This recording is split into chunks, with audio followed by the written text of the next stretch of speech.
Kalau you orang perempuan, umur muda, kerja Singapura, nak beli kereta Hilux, boleh ke tak boleh?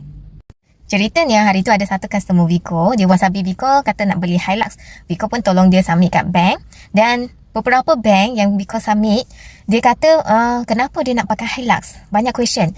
Sedangkan dia kerja dekat Singapura, lepas tu dia muda lagi, and then dia perempuan, kenapa perlu pakai Hilux? Dia macam suspect dia terpati pakai. Okay, tapi kat dalam otak Viko, terus ada satu bank macam boleh accept. Dia takkan question banyak. So Viko pun masuk ke bank tu. Mana tahu 2 hari sahaja dia dah lulus. So lain bank tu lantak lah. Okay, kita pun proceed dengan bank yang dia bagi lulus.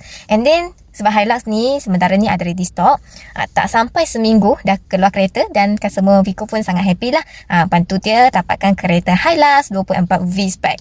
Lepas tu dia cakap dengan Viko, sebelum ni memang dia tengah cari kereta sebab dia punya kereta sebelum ni ada accident. So sekarang ni dia tak ada kereta pakai dekat JB. Then dia nak cari Hilux sebab dia nak kalau pindah rumah ke apa, senang boleh bawa je semua barang pakai Hilux. Dan dia pun suka kereta tinggi, besar. Lagi satu dia pun orang Sabah. So dia memang tahu kereta Hilux ni sangat berguna untuk multi-use. So dekat sini Viko nak bagi tahu korang kalau nak try submit loan, mesti kena cari salesman yang boleh solutionkan. Maksudnya banyak bank, kita bukannya main masuk sahaja itu loan. Kita akan filter kat dokumen ni sesuai dengan bank mana. As Viko punya experience, okay, jangan tengok Viko comel-comel kecil macam ni.